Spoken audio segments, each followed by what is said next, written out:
Hello everyone, welcome back to the channel. I'm Martin and today we're looking at The Exorcist 3. So as per, if you watched my Exorcist video, I always said if I'm going to go on with the Exorcist series, I'd probably skip 2 just because it's pretty commonly known that that movie is not very good, and a lot of people seem to think that The Exorcist 3 is more of a true sequel to the first film, and that is why we have skipped ahead to number 3. One day in the future we might cover 2 if I have more time on my hands. If that ever becomes the case, we might look at that one. But to keep focused on stuff that I might actually enjoy watching, we're skipping ahead to 3. Sorry if you wanted to see 2, but we're doing 3 for now. Also, we are looking at the theatrical cut in my research for, well, trying to avoiding any kind of spoilers. The theatrical cut seems to be the more popular version of this film. I don't know the specifics of what that is because I was avoiding spoilers, but that was generally what was being recommended to me, was to just keep on the theatrical cut for this. No idea why. I'm sure people will explain in the comments, which is fine because obviously I don't mind after I've watched it being told what the differences are. But for now, I'm going into this as blind as possible. The only other thing I do know about this film is that this was being directed by the original author of the book that the first film is based on, and I believe he wrote a book that this is also based on, maybe, I'm not sure. But generally speaking, I feel the sense was that he wasn't completely happy with the ending of the original movie, which I loved, but he was a bit sort of dubious over the fact that he felt the ending was a little bit too up in the air, subjective, and it wasn't sort of clear that good triumphed over evil, and that was kind of his grievance with the ending of the film. So I'm interested to see if and how he might address that in this. Who knows, we'll see. But other than that, I don't really know that much, other than this film has kind of had a resurgence as of late. There seems to be a lot more people talking about it lately, and it's just had a lot of traction recently. So I thought, since I've done the first one, let's jump into the third one, see what it's all about, and see if I do indeed enjoy it. I'm hoping I do, but yeah, without further ado, let's jump in. So we're back in the same town 30 odd years later, 20 odd years, whatever it was. Well, there's those stairs.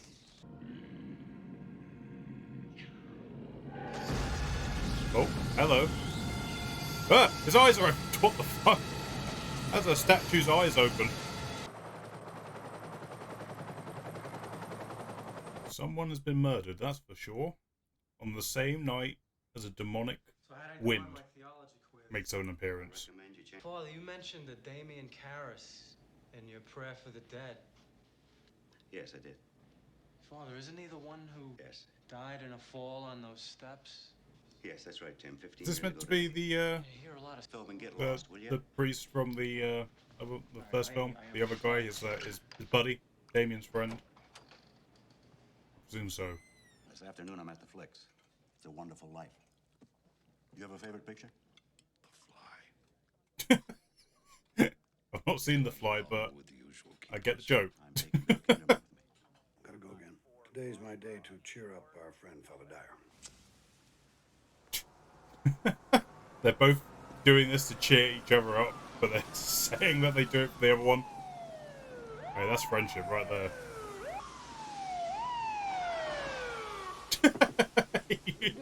As if emergency theatre showing. Let's go. My wife's mother is visiting, Father. And Tuesday night she's cooking us a carp. It's a tasty fish. I have nothing against it. She buys it live. And for 3 days it's been swimming up and down in my bathtub. Up and down. And I hate it. I can't stand the sight of it. Goddamn fish Moving its in my bath. You're I can't go home until the carp is asleep. Because if I see it swimming, I'll kill it.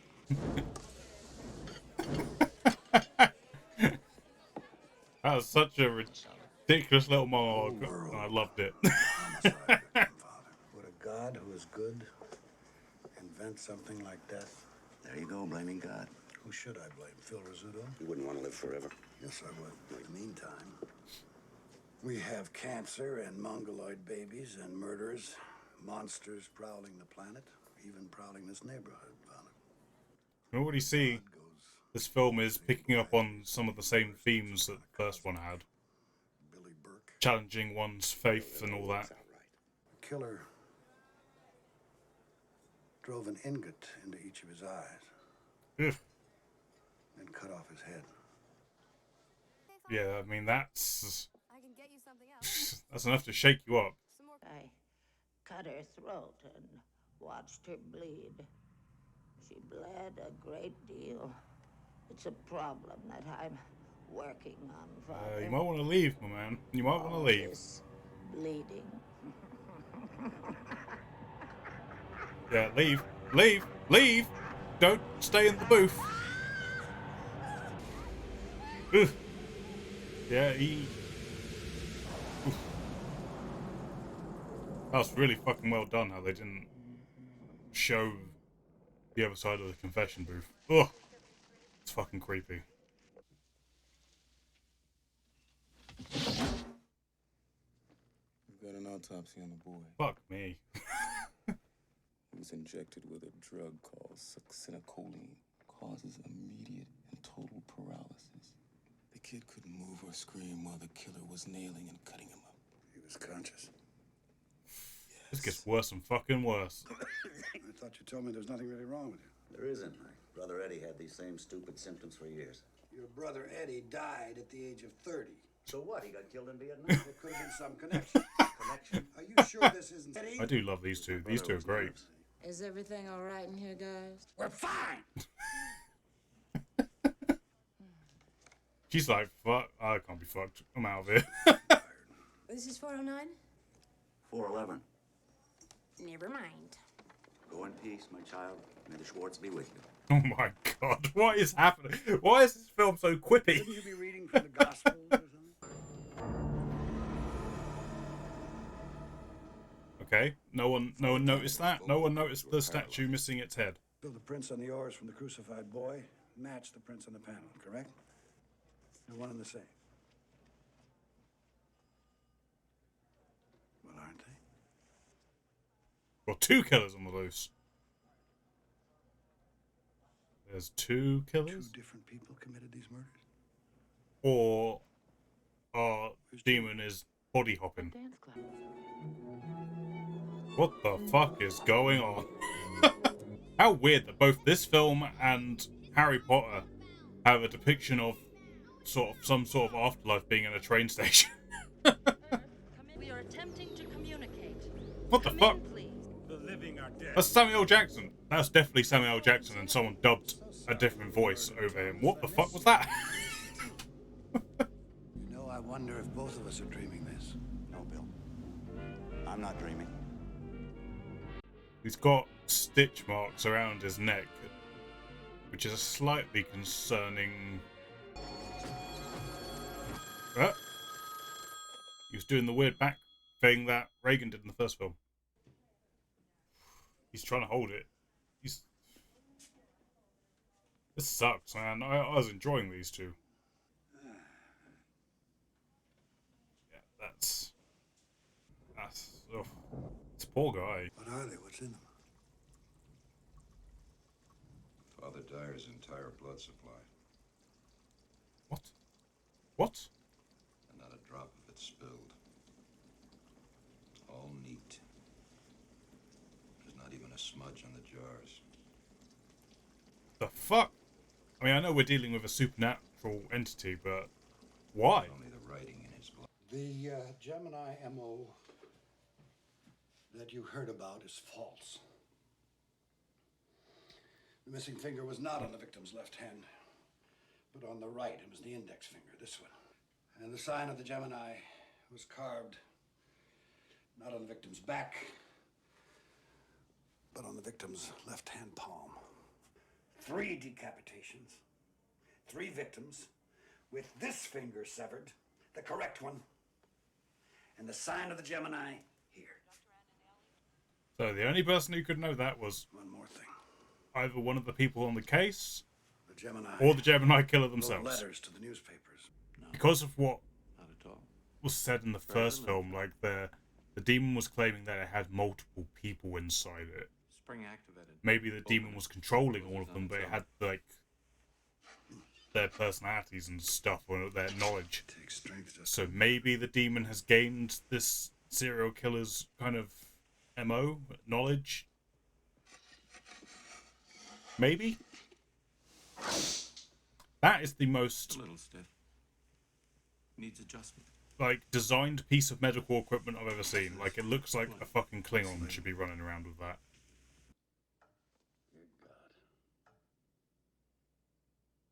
Oh, clock stopped. Clock stopped. Just like in the first film.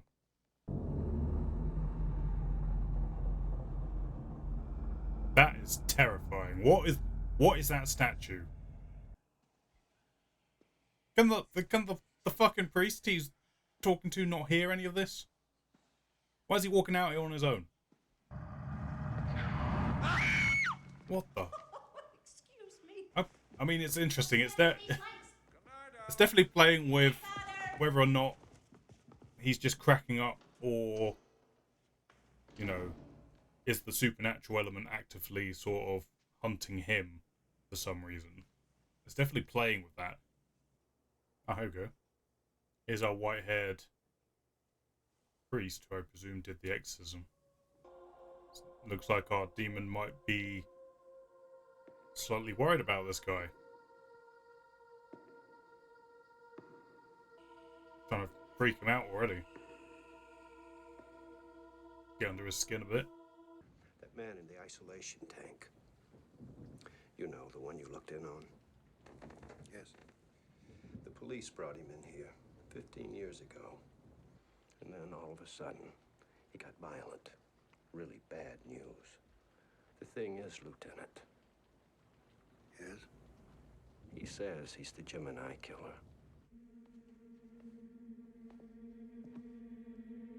There's some really sharp cuts in this film. What do you see? Is it the Gemini killer? Is that what you saw?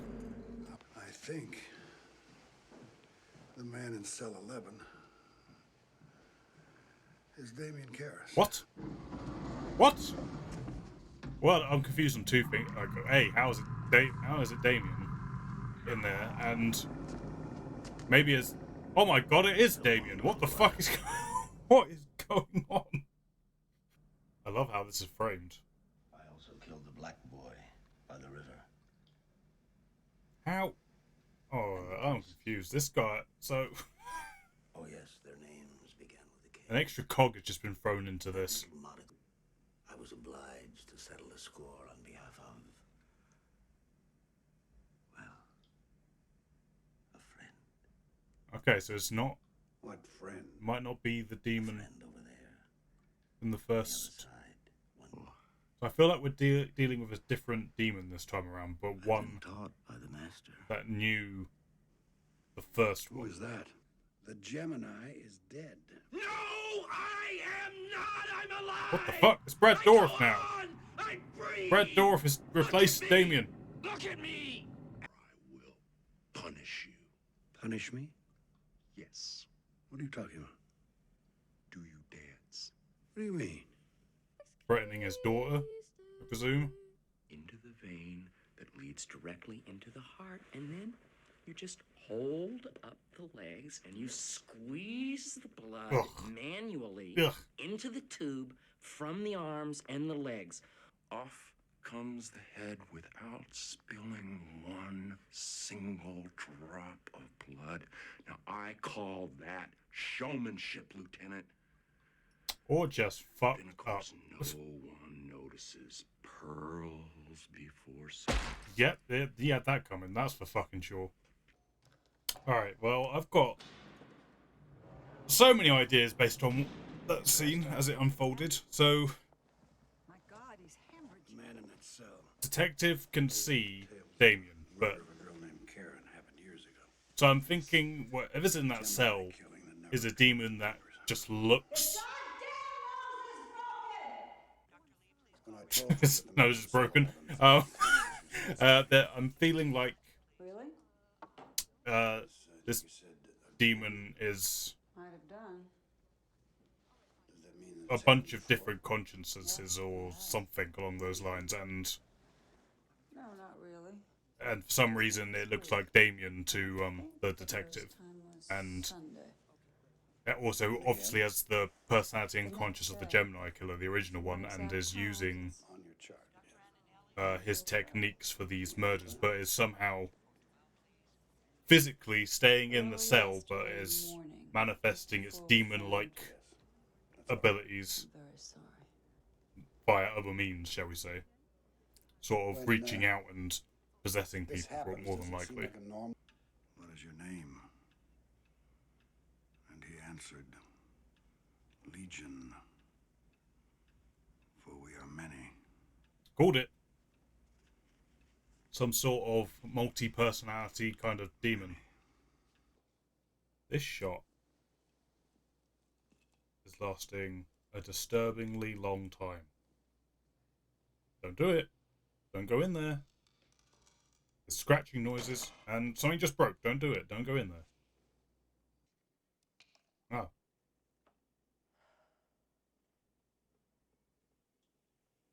Oh my fucking Christ. What the hell do you want? How did you... Bad enough you wake me up I mean, at I half could past see him, for but how did breakfast. she not see him in the bed? Sorry, I think you do this on...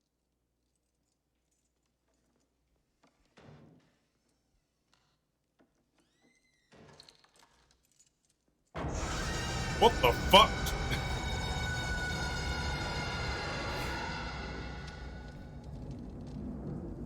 That was a fucking... Right, well, someone just lost their head, is what just happened there. And he thought that my work should continue, but in this body. In this body in particular, in fact. So, a demon... Let's call it revenge. The Gemini killer possessed the body of Karis? I think in which your friend Father Karis expelled certain parties from the body of a child. Certain parties were not pleased, to say the least. Torment of your friend Father Karis as he watches while I rip and cut and mutilate the innocent. He is inside with us. He will never get away. But fuck, that sucks for Karis. Jesus.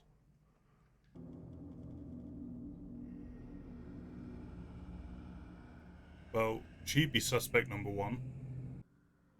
What the fuck? What the fuck is going on? Look up, look up, look up. There's a creepy old woman on the roof. And she's moving it. Just weird looking. Hey, hey, hey, hey! The fucking woman just came out of the closet. The woman just came out of the closet. I'm not making that up, right? I just saw her go across who was looking from the corner. Bill. Yeah, the dance. Yeah, the dance. Where? Your daughter. I said this earlier and I just completely forgot about it.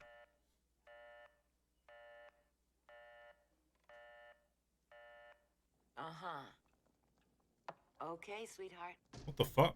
Someone's on the phone pretending to be him. There's a nurse coming over with a package. Isn't all right. Don't put that gun away. Don't do it. What nurse? I'm so tired. Oh, hi, Stevie. Get that gun back out. Get the gun back out. Get the gun back out now. I've been waiting for you, Oh my god, that's fucking weird. I wanted you to see this. Oh my god, that looks so weird. Oh, he's coming. Priest boy's coming. The Exorcist have bride. How did he know? How did he know to come here? Let him find in you, Lord, a fortified tower. What the fuck is going on? I get that, like, fucking... The exorcism is meant to be like a battle of psychological faith and belief in good and evil and Thy will be done. This visualization is going nuts. Right. Oof.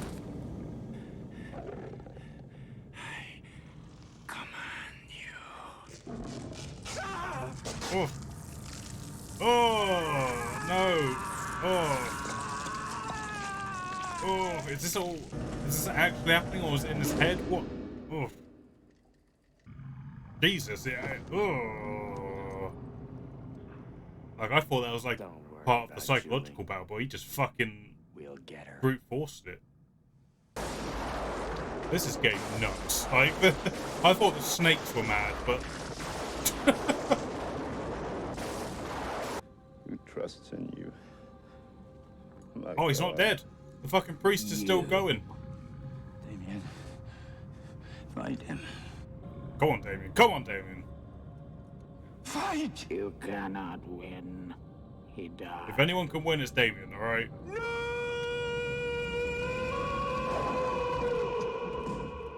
Bill, now! Shoot now! Kill me now! Oh! Fucking Damien again! The fucking sacrifice play. Like, if that demon isn't pissed off with Damien already, Lord knows how it feels now. Oh.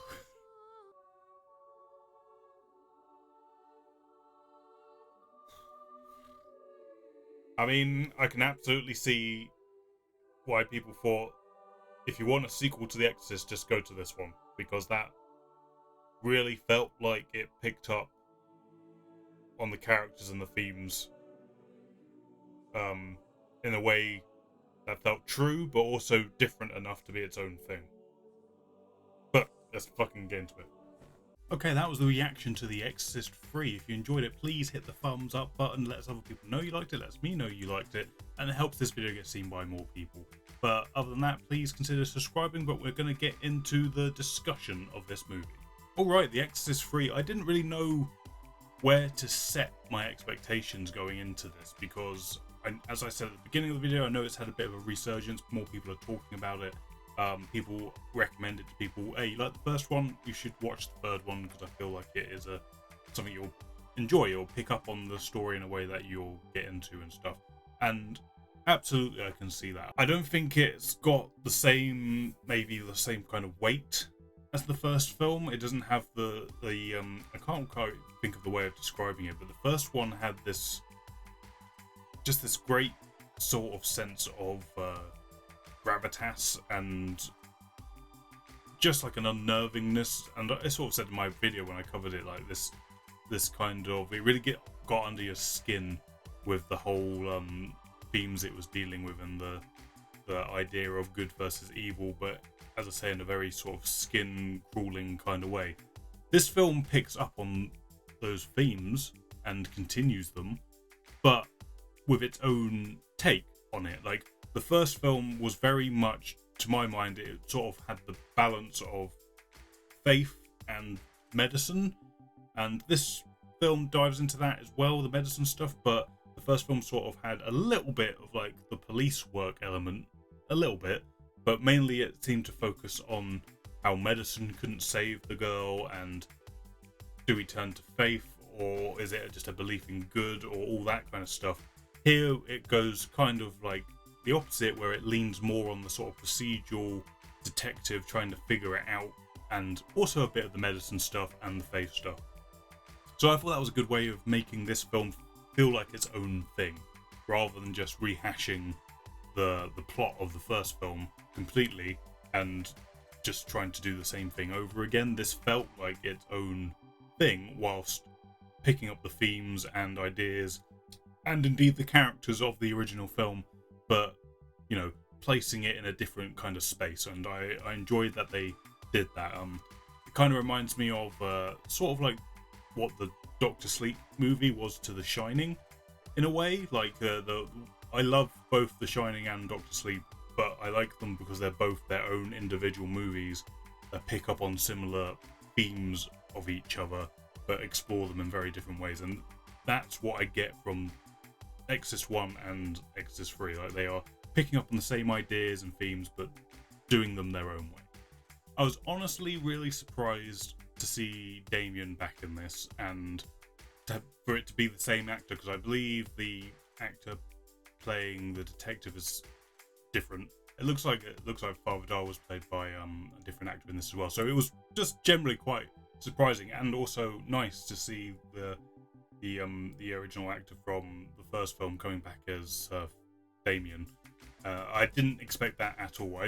Once I sort of saw Father Dyer was in this and the detective, I figured it would just sort of pick up from them, and it would sort of just like the demon would return or something like that would happen, and that's how they'd get around sort of like the revenge plot. The demon has come back for revenge. That's what initial thinking was. But then having Damien back as well was like just an extra little nice touch on there as well. And in terms of being a sequel to the first film, plot-wise, it makes sense. It makes sense that a demon would be vengeful over the fact that it was exorcised and sent back to wherever it came from, and is now basically sponsoring a new demon in the form of this Legion demon, who is also using the spirit of the Gemini killer to exact the sort of punishment on the community of the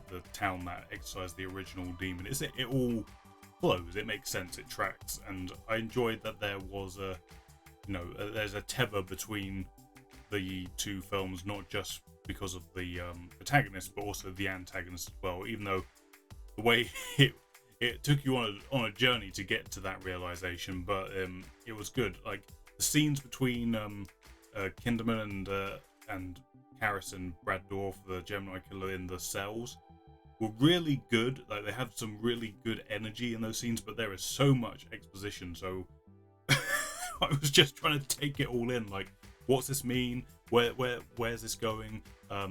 Is he this? Is he that? Is the Gemini killer actually there? Is he not? Is he exercising his will to kill people and possess people, or is someone actually physically letting him out of the cell?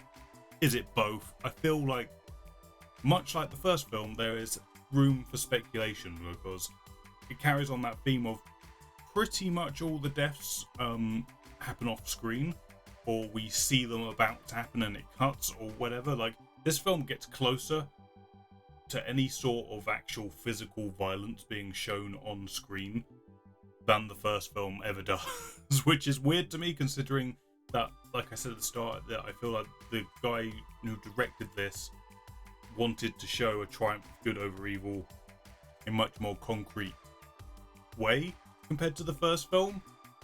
But he's he's so much more like going into disturbing detail, like the way all the deaths are described are so visceral, and it fit, like, unsurprisingly, because he's the guy who wrote and directed this, is an author. It really feels like an author's movie in a way, because so much of the dialogue is so descriptive and really gets into the nitty-gritty, and it's disturbing. Like, it's outright disturbing. Like, it makes you fill in the blanks in your imagination as if you were reading a book. But that is something that links the two movies as well. Like, the deaths in the first film happen off screen as well, and it's left to your imagination to sort of fill in those blanks. And it's a good thing that they carried that over here, but there were some more overt. There's someone possessed who is killing someone, and we're nearly going to show it, but we're not. Like, obviously the biggest one is the fucking, like, nun coming out with the big clipper things after that really long one shot that, talk about building up to a jump scare. It was really well done. I also liked, I think I prefer the exorcism in the first film, but I did like how big and showy the final battle between the Exorcist character in this film and Kinderman, and it was just like all sorts of imagery sort of displaying the sort of psychological battle that's going on between everyone in that room. But I feel like that exorcism at the end, how big and showy it is really earned through the fact that the rest of the film is sort of building towards something terrible happening. Like, there's this thing constantly threatening the detective with, like, I'm gonna make something bad happen to you, and it tries to kill his daughter, fails, naturally, Demon's pissed off that that plan fell through, so he's exacting it on the detective himself, because he's just getting bored of this game that he's playing at this point. But yeah, I did like how big and how like mad the visuals get. You could argue it's a bit on the nose, but I feel like because the rest of the film was so kind of tempered and like had a building towards a grand finale, I feel like it was earned to go that big with it and just go crazy, show weird visuals to show that psychological fight between good and evil. Just go for it. And it also, I mean, it might feel like a bit of a somewhat of a cop out because you're sort of following Kinderman, the detective, throughout the story, and you kind of want him to succeed. And I feel like he does in his own way. He becomes like assured of himself and who he is and what he believes in and what he finds important and all that stuff. And it feels true to his character that in the end. But I get that some people might feel like you want to see him sort of take out the demon, and he does. But I think it's more true to character to have him be him and then have Karis able to sort of take out or reserve the demon from within, as it were. That just feels more natural to me, rather than having like suddenly have Kinderman have this weird out of nowhere religious spike where he's just like, I will do this exorcism now. Like, that would feel weird to me. So I feel like the way it's handled here is great, because I think at the end of the day, Kinderman may not be a religious man, but he believes in the good of Father Karras, and he believes in the good that, you know, his friends, the people he loves, would do, like Father Dyer as well, and the exorcist who's lying bloodied on the floor trying his best. Like, he believes in those people who are decent, and as well as all the horrible shit that he believes in. So I felt like that felt like a natural ending, and for him to just like fucking shoot Father Karras is like, that feels on character. Like, that feels like that tracks, and like that feels more suitable. It's tragic. Fucking Father Karras again coming through with that sacrifice play is, you know, it ultimately it's a weird backwards door entrance of still having Karras be the hero of the story, but you know, like I say, I feel like that is true to the story as a whole. So I liked that that's the way it went down, and yeah, all good. As for the filmmaking stuff, like, it's interesting. Like, there was so many really sort of sharp cuts in this film between scenes. Like, it's like almost as if it's halfway through a sentence and it just cuts to another scene, but it's so sudden and so jarring. It's I mean, it's obviously done on purpose for an effect, and sometimes it works, sometimes it just felt like, oh, hello, okay, we're moving to something else now. Okay. But other than that, I feel like most of the filmmaking here was it was kind of by the book's direction, other than the sort of ending exorcism scene. Those sharp cuts were clearly intentional choices. Having the woman running around on the roof was an interesting choice as well.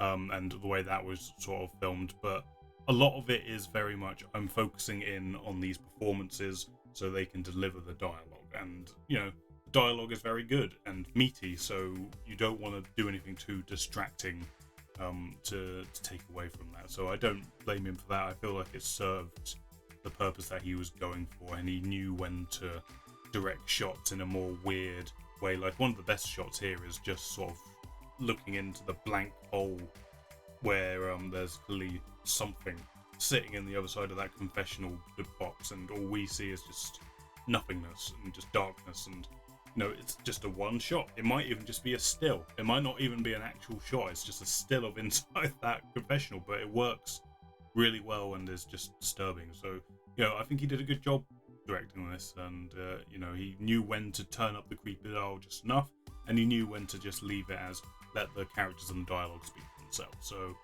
I really enjoyed the filmmaking as well.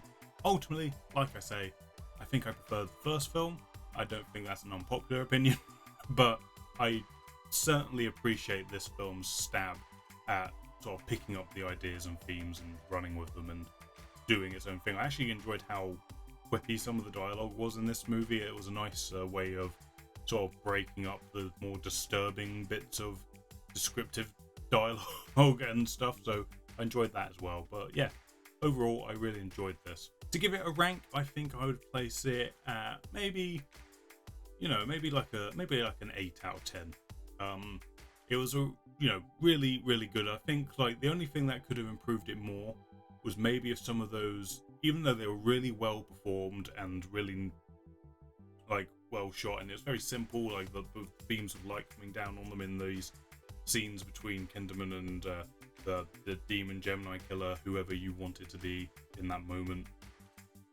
They're very well shot, but they are very long and heavy in exposition. Like there's so much information just being dumped on you, and you just have to keep up with it. And it's not just like one thing being told to you, it's multiple things every single time those things happen. So I don't know if there's a way those could be tidied up a bit and just a little bit more like, okay, let's take this all in, because the rest of the film is so kind of like leisurely and just letting things unfold. When those scenes happen, it just feels like, okay, we've got stuff to get through here, we've got to explain this.